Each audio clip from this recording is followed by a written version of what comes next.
성경은 쉽다. 안녕하세요. 출근길에 만나는 로마서 11절부터 15절까지 말씀을 함께 살펴보려고 합니다. 12절. 12절입니까? 11절. 미안해. 11절. 네, 11절부터 15절까지 네, 말씀을 네, 한번 살펴보려고 하는데요. 오늘도 방길삼 목사님 또 윤대근 목사님 나오셨습니다. 반갑습니다. 안녕하세요. 네, 이렇게 많이들 이 로마서를 기다려 주시고 또 이렇게 많이 들어주셔서 너무나 감사합니다. 구독을 누르시고 알람을 이렇게 누르시면 이제 아침마다 매일은 아니지만 출근길에 들을 수 있습니다. 네, 우리가 지난 시간에 살펴봤을 때 사도 바울이 감사의 내용과 기도의 내용에 대해서 그 로마에 있는 성도들에게 이야기를 했고요. 그리고 이제 마지막으로 했던 게 정말 내가 너희들에게 가고 싶다, 만나고 싶다 이런 이야기를 했는데 사도 바울이 이제 만나고 싶은 이야기에 대해서 가서 하고 싶은 일들에 대해서 이제 이야기합니다. 우리 방관사님은 로마에 가면 뭐 하고 싶습니까? 로마에 가면 로마 그러면 이제 콜로세움. 네. 네. 검투사. 검투사. 네. 검투를 한번 해보고 싶습니다. 아, 그렇군요. 저는 신령한 은사를 나눠주고 싶습니다. 예. 자, 그래요. 네, 사도 바울이 로마에 있는 교회에 가서 이제 내가 너희를 간절히 보기 원한다. 11절 보니까요. 간절히 보기 원한다. 네, 간절히 보며 보기를 간절히 원하는 것은 그 이유가 있습니다. 그 이유는 어떤 신령한 은사를 너희에게 나누어 주기 위해서입니다. 네. 근데 그 신령한 은사를 나누어 주는 목적은 너희를 견고하게 하려고 하는 거죠. 그럼 이제 궁금한 게 있어요. 그 은사가 뭘까? 사도 바울이 나눠주고 싶은 은사가 뭘까? 이게 이제 많은 사람들이 이 부분을 다양한 방식으로 그렇죠. 해석을 하는데 이 문맥 가운데 가장 적합한 해석이 뭘까? 한번 생각해 보면 좋을 것 같습니다. 자, 신령한 은사가 뭔가요? 신령 은사. 사도 바울이 나눠주고 싶은 정말 신령한 은사. 은사 딱 그러면 네. 전 방언 생각나요. 아, 방언. 네. 은사 아니면 예언. 방언 예언. 아니면 네. 안수해 갖고 쓰러뜨리는 거. 치유. 치유. 병권 치유. 네. 저 옛날에 굉장히 바랬거든요. 아, 네. 그렇죠. 안 주시더라고요. 네. 이 그게 아닌가 봐요. 네, 한번 찾아보죠. 아, 예. 네, 알아가도록 네. 하겠습니다. 이 신령한 은사가 무엇인지. 그렇죠. 이렇게 말씀하신 그런 은사들이 다 네. 교회 안에서 여러 사람들을 격려하고 또 여러 사람들을 견고하게 할 때 도움이 될 수 있을 것 같아요. 근데 우리 이 로마 교회가 사도 바울이 한 번도 직접 가보거나 또 대면하지 못한 분들이 대부분인 그런 교회이고 그런 교회를 견고하기 위해서 사도 바울이 하는 일, 이 뒤에 보면 사도 바울이 아직은 이제 가지 못하는 것 같아요. 가고자 하지만. 네. 그래서 그가 가서 그들에게 원래 직접 대면해서 나눠주고 싶어 했던 것, 그것을 지금 이렇게 편지로 남아 써서 그들에게 보내고 있는 것이 아닌가. 그럴 때 바로 이 로마서의 내용, 로마서가 말하고 있는 그 복음이 이 신령한 은사고 직접 가서 나누어주기 원하는 것, 그런데 아직은 갈 수 없기에 편지로서 그들에게 나눠주는 것이 아닌가 이렇게 생각이 됩니다.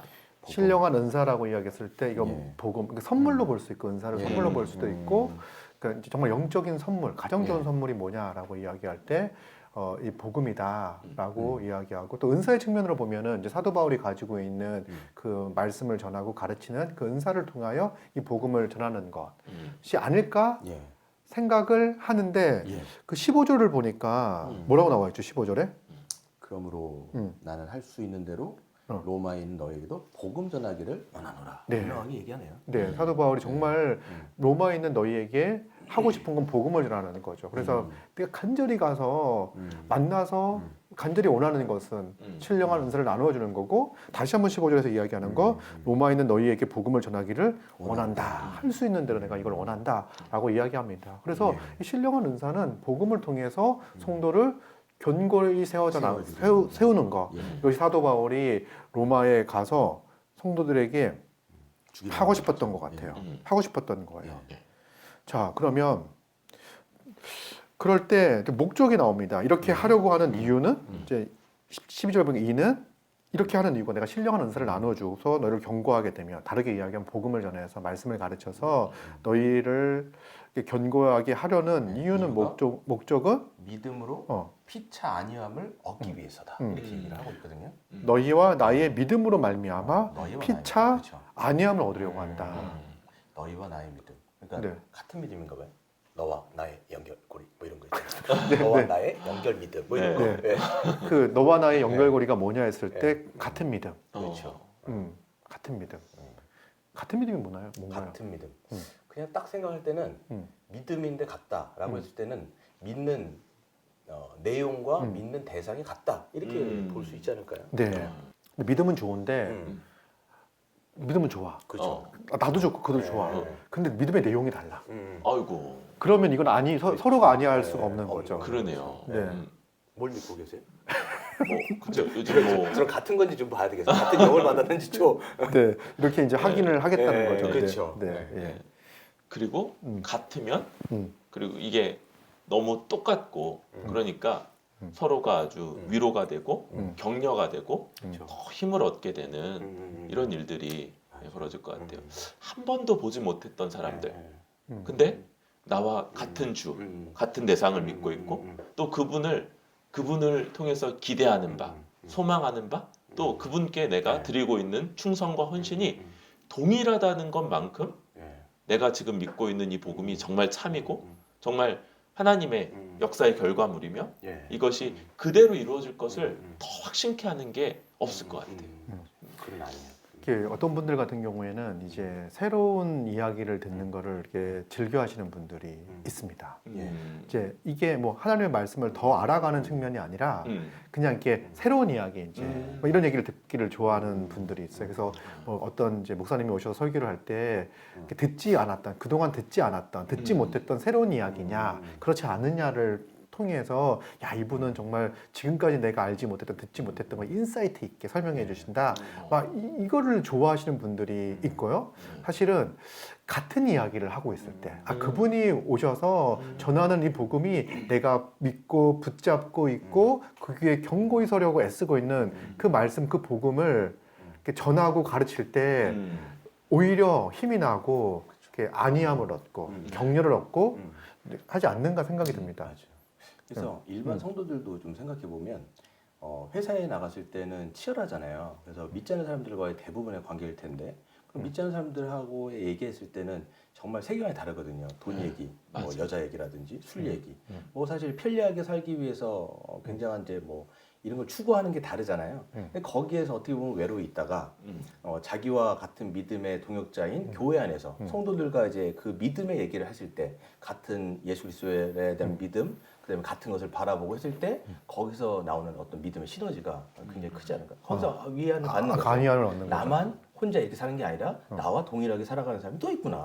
같은 또 있구나, 믿음, 이렇게. 같은 생각을 가지고 그렇죠. 같이 네. 살아가는 자들이 있다는 그렇죠. 것 때문에 안위함을 얻는 거고 고린도에 있는 교회나 로마에 있는 교회나 에베소에 있는 교회나 같은 믿음, 같은 복음 안에 있다는 것이 모든 교회에게는 위로가 된다, 위안이 된다 이런 생각을 갖습니다. 그래서 이게 로마에 있는 교회이기 때문에 복음을 모르는 자들이 아니잖아요. 그런데 사도 바울은 그들에게 가서 사도 바울이 알고 있는, 믿고 있는 그리스도께로 받은, 계시로 받은 이 복음을 전하고 알려주려고 하는 이유, 목적을 좀 알 수 있을 것 같아요. 네. 그래서 한 발 더 전진시켜 나가면 사도 바울이 13절에서 이제 무슨 이야기를 하냐면 막 가고 싶다. 정말 내가 너희를 만나고 싶어하는 거를 모르지 않기를 원한다. 좀 알아줬으면 좋겠다. 이렇게 이야기하면서 너희 중에서도 다른 이방인 중에서와 같이 열매를 맺게 하려 함이다라고 이야기하죠. 그러니까 사도 바울은 로마에 있는 교회에 가가지고 그들에게 신령한 은사, 복음을 전하고 가르쳐 줌을 통해서 열매를 맺기를 원합니다. 자, 그럴 때 이제 질문. 보통 이제 열매를 맺는다라고 이야기를 하면 복음을 모르는 복음의 불모지에 가가지고 복음을 전해서 믿는 자들이 많아지면 이제 열매를 맺는다고 이해할 수 있는데 오늘 본문 같은 경우에는 이미 복음을 알고 있는 그죠. 그런 교회에 교회가 찾아가서 복음을 전함으로써 다른 이방 지역과 같이 열매를 맺기를 원한다라고 이야기를 하고 있습니다. 네, 이렇게 하는 이유가 뭘까요? 근데 사실 복음을 한 번 들으면 잘 몰라요. 여러 번 들어야 돼. 까먹어. 기억도 못하고 사실 보니까 우리 성도들 봐도 기억이 안 나요. 여러 번 얘기했는데 그러니까 사도 바울은 오죽하겠어요. 날마다 생각날 때마다 매번 또 전하고 또 전하고 리바이벌 계속 하는 거예요. 뭐 어디 뭐 가슴에 각인 될 때까지. 전도서인 거 보니까 빠지지 않는 모처럼 아예 박아버리는 거예요. 그냥 발톱을 박아버리는 거죠. 그냥. 빠지지 않는 빠지지 않는 목처럼 모처럼. 이렇게 복음을 한 번 듣고 예. 이제 끝나는 게 아니라 이제 난 이제 복음을 믿었으니까 들었으니까 끝이야. 그리고 이제 복음 아닌 다른 이야기를 해주십시오. 왜 또 복음을 이야기합니까? 내 수준을 어떻게 보고 이러는 것이 아니라 사실 이제 복음을 매번 이제 몰라서 듣는다기보다도 들으면 들을수록 더 깊이 아는 것 같아요. 네. 예. 그죠? 내가 이만큼 알면 내가 이만큼 아는 것 같은데 같은 복음의 내용을 오늘 또 들으면 그 은혜가 또 새롭고 깊고 감사함이 있는 거죠. 네. 단순한 것 같지만 심오하다. 그래서 복음이라고 하는 것은 계속 사실 비유가 좋긴 하다. 아니. 네. 그렇죠. 그래도 많이 네. 성숙해진 것 아, 같아요. 예전에는 맞아요. 말이 먼저 나간 다음에 수습하시는데 이제는 딱 여기서 딱 멈추셨네요. 필터링 다르죠. 네, 이제 필터링을 하시네요. 네. 방송하니까. 네. 그러니까 이렇게 열매라고 그럴 때 음. 이렇게 복음을 반복해서 들을 때 음. 우리 안에 열매가 나타난다. 또 그 열매에 대해서 성령의 9가지 열매 이렇게 해서 한 사람 안에 또 교회 안에 나타나는 그런 이 성령의 역사의 결과물들 이런 것들을 보기도 하고요. 또 로마서 뒤쪽으로 가면 이 열매가 다른 지체들에게 이 복음을 전하는데 참여하는 것 거기에 물질적으로 지원하고 후원함으로써 그 일에까지 동참하는 것 이런 것들로도 나타나는 것 같아요. 그래서 이렇게 복음을 들어서 좋다. 여기서 멈추지 않고 아주 분명한 증거들, 사랑, 온유, 절제 이런 것들, 또 다른 사람들에 대한 관심과 헌신 이런 것까지 우리가 복음을 통해서 나타날 때 또 나타날 때까지 충분히 들었다 이렇게 말할 수가 없겠다. 네. 아주 좋은 말씀들을 해주셔서 너무 예. 감사합니다. 이제 우리가 복음을 듣게 되면 열매를 반드시 맺게 된다. 정말 복음을 듣고 믿음으로 반응하는 자들의 삶에는 이제 열매가 있는 거죠. 그럼 이제 로마에 있는 교회는 열매가 없냐? 그렇지 않았을 것 같아요. 이미 그들의 믿음이 소문이 날 정도로 그렇죠. 좋은 믿음이고 사도 바울은 이걸 생각했을 때 하나님께 이제 감사함을 그칠 수가 없었던 거예요. 그 정도의 믿음이었어요. 그럼에도 불구하고 또 복음을 전하여 알려줘서 열매를 맺기를 원했다는 거죠. 그래서 이 열매라는 것이 이미 믿는 자들은 열매 맺기를 시작하고 그리고 복음을 들으면 들을수록 그런 열매들이 더 풍성하게. 그러니까 아까 윤영 목사님께서 말씀하신 것처럼 이미 교회에는 이런 열매들이 있어. 근데 그렇죠. 더 나아가 이제는 다른 지역에 있는 교회까지 도울 수 있는 또 더 그런 열매들이 맺히는 거죠. 그러니까 우리의 열매는 정말 버라이어티하게 맺힐 거다.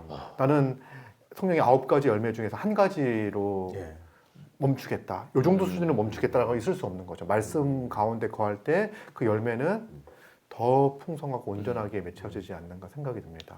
복음이 가진 그 양분이 워낙 그렇게 큰 것 같아요. 그래서 그 같은 복음, 동일한 복음을 더 듣고 더 깊이, 더 온전히 들어갈 때 이게 그 복음의 양분으로부터 맺혀지는 열매니까 그게 이렇게 풍성하다면 복음이 그렇게 능력 있고 심오하고 의지할 만한 거다.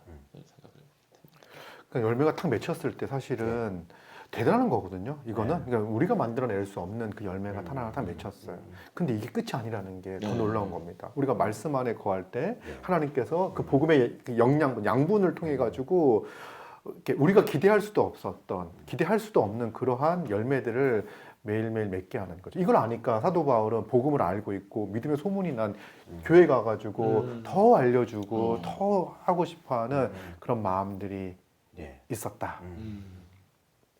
여러 번 가고자 했다는 게 이해가 되네요. 네. 14절에서는 그래서 이게 이제 복음의 빚진 자로서의 마음을 가지고 이제 전하는 것 같아요. 네. 그렇죠. 나는 이게 보통 이 복음의 빚진 자 이런 표현들을 이야기하면 이제 보통은 이제 믿지 않는 사람들에게 복음을 전해야 된다 이렇게 이야기를 이제 이해를 많이 했었는데 네네. 오늘 본문을 보니까 정말 하나님께서 내게 맡겨주신 성도들에게 복음의 빚진 자로서 내가 다 빚진 자다, 내가 이들에게 빚진 자다라는 마음을 가지고 그렇죠? 다 빚진 자다. 그래서 내가 할 수만 있거든 이제 복음을 전하고 싶다. 이런 심정을 가지고 살아야 되지 않을까 생각이 듭니다. 네. 적용. 근데 적용이었어요. 그냥 14까지 했다가 네, 그냥 적용을 했습니다. 저도 하면 이 복음에 대한 능력이잖아요. 지금 복음의 능력이 있기 때문에 그 복음을 들으면 사람은 변화가 되어지고 그 변화가 자기만 알았던 사람이 또 다른 사람들을 생각하고 또 복음을 전할 수 있는 그런 자로 바뀌는 거잖아요. 그러면 이제 목회자로서 그 복음에 대한 능력을 믿냐? 이게 정말 좀 중요할 것 같아요. 그래서 복음의 내용을 확신하는 것도 아는 것도 중요하지만 그 복음의 능력을 정말 하나님의 능력인 것을 내가 믿는가에 따라서 이 목회의 어떤 방향도 달라지지 않을까 이런 생각이 들어요. 내가 정말 믿는다면 이게 능력이기 때문에 전하면 이게 변하는 거잖아요. 근데 이걸 못 믿으면 다른 잠깐 프로그램을 돌릴 수밖에 없어요. 바쁘게. 근데 프로그램 못 돌리잖아요. 할 줄 몰라요. 몰라서 그래서 복음을 아는 거죠. 네, 복음만. 이 복음밖에 없구나 내가. 이 프로그램 안 힘들구나 이거는. 네, 좋습니다. 네. 네, 저도 적용해 본다면 어쩌면 우리가 그냥 복음 믿고 적당히 잘 살고 예배 좀 잘 드리고 교회 아주 많이 빠지지 않고 그리고 죽을 때까지 그렇게 사는 것 이 정도면 그래 어느 정도 하는 괜찮은 성도네라고 복음의 열매를 너무 작게 본 거 아닌가 싶어요. 오히려 온 동네에 소문이 나고 어느 교회 누구 성도 진짜 그런 분이 없대. 또 뿐만 아니라 그를 통해서 복음이 증거되기까지 우리가 기대하고 소망하면서 이런 열매들이 나타날 때까지 복음을 또 듣고 또 배우고 더 풍성하게 배우고 다른 것들과 더 연결하고 이러기를 더 힘써야 되겠다. 복음으로부터 나타날 열매들을 더 기대하겠다 생각하게 됩니다. 네, 좋습니다. 이제 적용을 할 때 한 가지 딱 드는 생각이 이제 우리 성도님들도 다 이런 마음을 사도 바울 같은 마음을 가질 수 있겠다는 생각이 들어요. 그래서 우리가 교회 안에서 성도가 성도를 만날 때, 그러니까 주일에 함께 예배를 드리고 예배 이후에 말씀을 나누고 또 우리가 DBS 한 걸 갖다가 함께 GBS 하고 이럴 때 이런 마음이죠. 내가 알고 있는 이 복음을 그들에게 나누어 줘서 그들을 견고케 하고 열매 맺게 하겠다. 그러니까 내가 먼저 이 복음, 그리고 이제 그때의 자세가 빚진 자의 자세.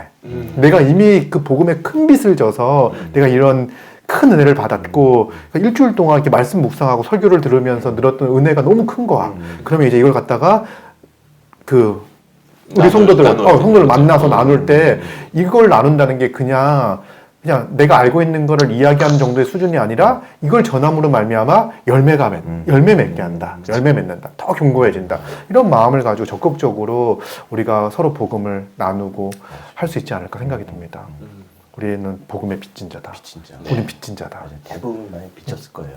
큰 빚을 졌죠. 우리는. 대출도 받고 있으니까. 네. 네. 빚졌습니다, 우리는. 이 빚은, 그 빚은 아닙니다. 네. 네. 좋습니다. 네. 좋네요. 우리만 좋을 수 있어요. 그런가요? 아까 이제 오늘은 특별히 이제 출근하면서 마음이 뜨거워지신 것 같아요. 이거 들으신 분들은, 이까지 들으신 분들은 이때 이제 구독. 그렇죠. 1시간이니까 대부분 학교 집하고 이제 회사가 한 15분에서 20분 딱 그 거리면 좋을 것 같아요. 우리 걸 딱 들으면서 가면 딱 끝나거든요. 그러네. 네, 그렇죠. 근데 보통은 이제 너무 길어. 그래서 출근길이 너무 길어. 네. 감사합니다. 오늘 하루도 이 말씀 안에서 승리하고 또 오늘도 이렇게 말씀을 보고 연구하고 이 말씀을 성도들과 함께 나눌 그날을 기대하면서 또 오늘 저녁에 또 그렇게 할 수 있죠? 또 주일날 또 만나서 말씀 나누고 이 풍성한 은혜를 통하여 서로 견고케 하고 서로가 이 말씀 안에서 열매 맺는 이런 놀라운 은혜를 경험하기를 바랍니다. 감사합니다. 감사합니다. 네.